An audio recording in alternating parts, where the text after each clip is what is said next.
has been so long since I've been on this channel, and it's mainly because I've been so busy, but I'm not here to make excuses, so let's just get right into it. Welcome back to YPSports. I'm here with what is kind of going to be, maybe more of the more organized part of the channel, and I was thinking of just doing like a Sunday game day type thing for the NFL. I'm calling it Sunday's Best, and it's pretty much the YP Sports version of, your basic Sunday game day show. So I'm pretty much just going to, recap the Thursday night game and then preview the Sunday games and the Monday night game. Basic things, go over whatever news has happened. I wanted to do this big update of everything that had happened while we were away, and that didn't happen because I got injured last week and I couldn't make the video. So I'm just going to go ahead and go right into it with the new stuff. So today is Sunday, the 25th of September, and this Thursday night game was the Houston Texans against the New England Patriots.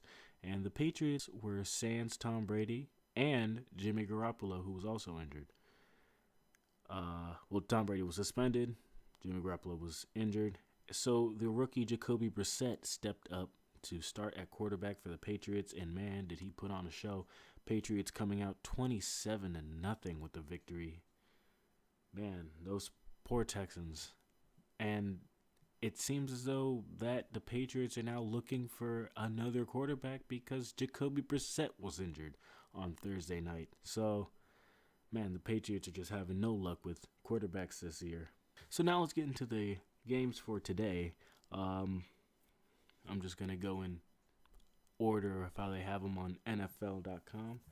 So the 1 o'clock games, first up is Arizona versus Buffalo. And, this is kind of an easy pick. Arizona, going in, they've got the more complete team in terms of they've got a bunch of good pieces on offense and on defense.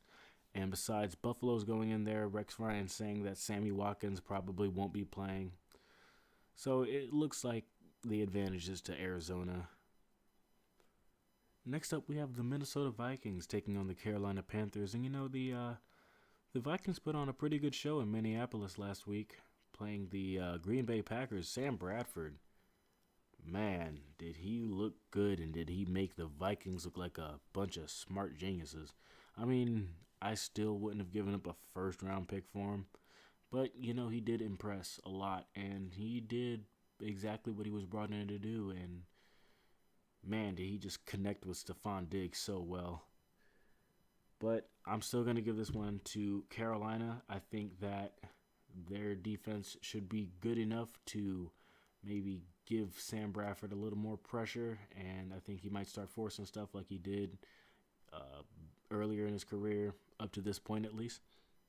And Cam Newton obviously is going to terrorize that Minnesota defense, so I'm giving this one to the Panthers.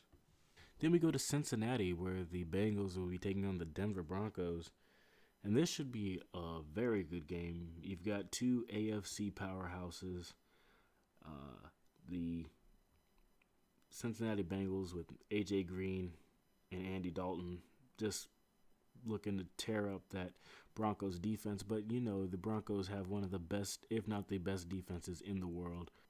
So you should look for a pretty balanced game in Cincinnati. But I think I'm going to have to go ahead and give this one to the Bengals because, Trevor Siemian, he's just coming up. He's getting there. He's looking really good, but, he's still new, and he's still got to get into form a little bit. So I think it's going to be a really close game, but I think the Bengals are going to come out with the victory. Green Bay taking on Detroit. Detroit did beat Green Bay last year, and Green Bay is coming off a loss against the Vikings, so they might be a little weaker than we all had imagined this year. But I think that Green Bay is going to bounce back and beat the Detroit Lions at home in Green Bay.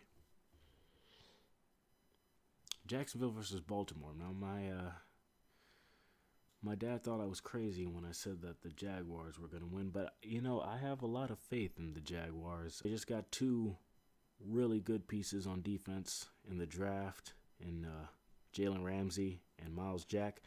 Still don't understand how they got both of those guys back to back. Don't understand how they let that happen. But, Baltimore is just, they've always been kind of so-so, and I think they're going to go into this game taking Jacksonville a little too lightly, and Jacksonville's going to capitalize because Blake Bortles isn't that bad. He's got those two Allens, and I think they're going to light it up against Baltimore. Miami is playing the Cleveland Browns at home.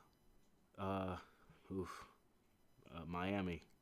Then we go to an NFC East division game with the Washington Redskins taking on the New York Giants at the Meadowlands. Now, this is an interesting matchup because you've got the Redskins, who are fresh off of a loss against the Cowboys that they could have won had Kirk Cousins not thrown a late-game interception and threw a touchdown pass instead. And then you have the Giants, who week one almost did the exact same thing against the Cowboys, except they're the ones who won because somebody doesn't know how to manage the clock in Dallas. So this should be a pretty good game. Very interesting matchups. You get to see Odell Beckham versus Josh Norman for the first time.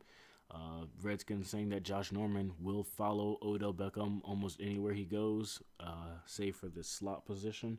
So it should be a very interesting game, but I'm looking at Kirk Cousins and the Redskins to take this one.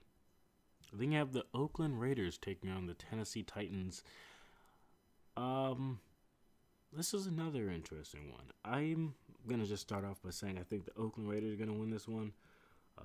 Derek Carr is just very underrated. And, that Tennessee team just isn't there yet. They're getting better. DeMarco Murray isn't looking too bad this season.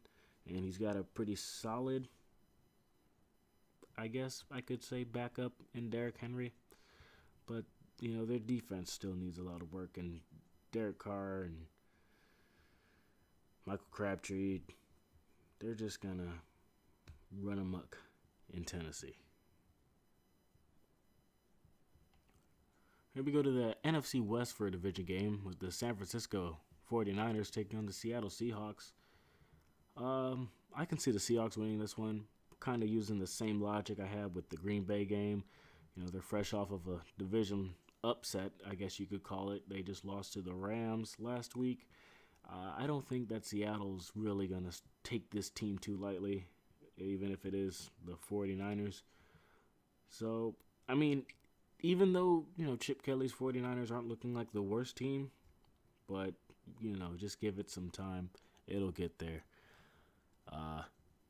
But, yeah, I think that Russell Wilson, even without Marshawn Lynch, can pull out the victory here against the 49ers. Forgive me, by the way, if I sound really tired. I'm recording this at about 2:21 a.m. So technically I am recording this on Sunday. But man. Oh man. Then we go to Tampa Bay as the Los Angeles Rams are taking on the Buccaneers. Again, there's a lot of interesting games this week. Not a lot of definite winners one way or another in a lot of these games. So for this one, I'm going to go the Rams. They're looking really good. Todd Gurley, as always, is just looking like the number one draft pick he never was. And Tampa Bay, they're just that team that you never know how they're going to play. Jameis Winston is just a pick machine, isn't he? So I'm just going to go ahead and say Los Angeles is taking this one. They're going back to LA with a win. The Chargers of San Diego taking on Andrew Luck's Colts of Indianapolis.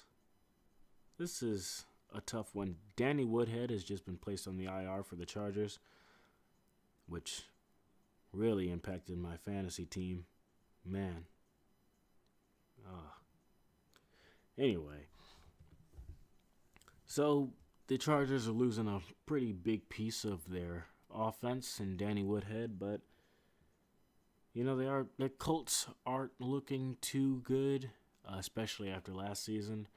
But Andrew Luck, I'm sure that we'll see the Andrew Luck of old that we're used to seeing, the one that the Colts wanted so bad after Peyton Manning was injured. And I think that the Colts are going to defeat the San Diego Chargers at home. Then for the next game, the New York Jets are taking on the Kansas City Chiefs at Arrowhead. And, I just can't see the Jets pulling off this win against Kansas City. Andy Reid's just such a great coach, and they've got an amazing team. The Jets are just, the New York Jets. Ryan Fitzpatrick, he had a nice, lengthy summer vacation without a contract. And then there's Geno Smith, just in case. But, I've got the Chiefs coming away with this one pretty easily against the Jets. But as always, you never know with these games. Then for the game that I'll be watching this week, the game I'll be paying the most attention to, we've got the Battle of Pennsylvania as the Pittsburgh Steelers go to Philadelphia to take on the Eagles at Lincoln Financial Field, where, by the way, the Steelers have never beaten the Eagles. But that could all change. Gonna be unbiased here.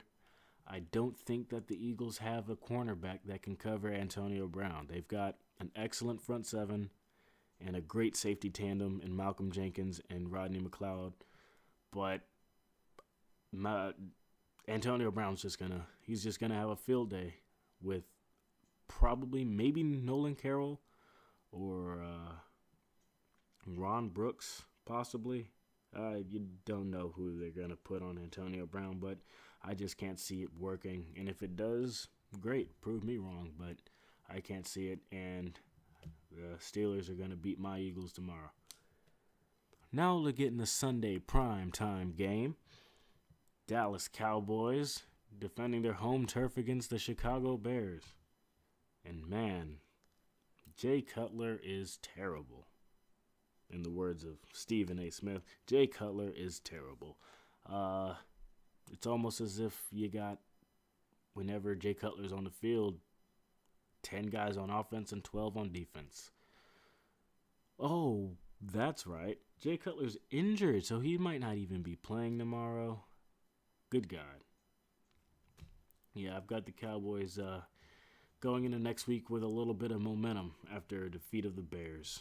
Because, man, they need help. And then for the last game, man, this is longer than I expected.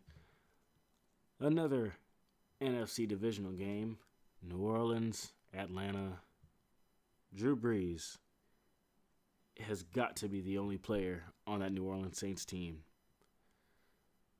Because over the past couple years, Sean Payton has just gotten rid of everybody. The whole Saints team is just gone. And they were talking about getting rid of Drew Brees. So I'm surprised that hasn't happened yet. But, who's he going to throw it to? And then you go to Atlanta. They've got a good couple of running backs. Tevin Coleman, Devontae Freeman. Matt Ryan still looking pretty good. Of course, Julio Jones is amazing as a wide receiver. They don't have that good of a defense, but it doesn't really matter when the team you're facing doesn't have that good of an offense. So I'm looking at probably another pretty close game, but Atlanta's going to come out of the end with the win. So let me go ahead and just end all the video with a couple of things that were on my mind.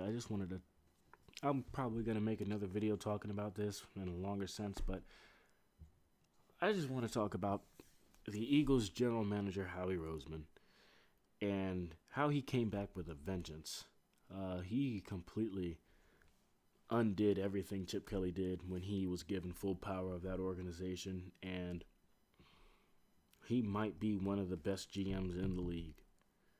Because when you can trade Sam Bradford, your starting quarterback, for a first-round pick and a fourth-round pick that you gave up to move to the second overall pick and get Carson Wentz, who is now your starting quarterback, who is looking amazing, who is leading the running for Offensive Rookie of the Year. That's a clean getaway. And if he can do that almost any time, which he pretty much does, oh, that is what's called job security. So that's all I've got this week on Sunday's Best. Please give me feedback in the comments. Leave a like if you enjoyed. Don't if you didn't. And subscribe if you want to see more. But that's all I've got here from YPSports. Y'all have a great Sunday.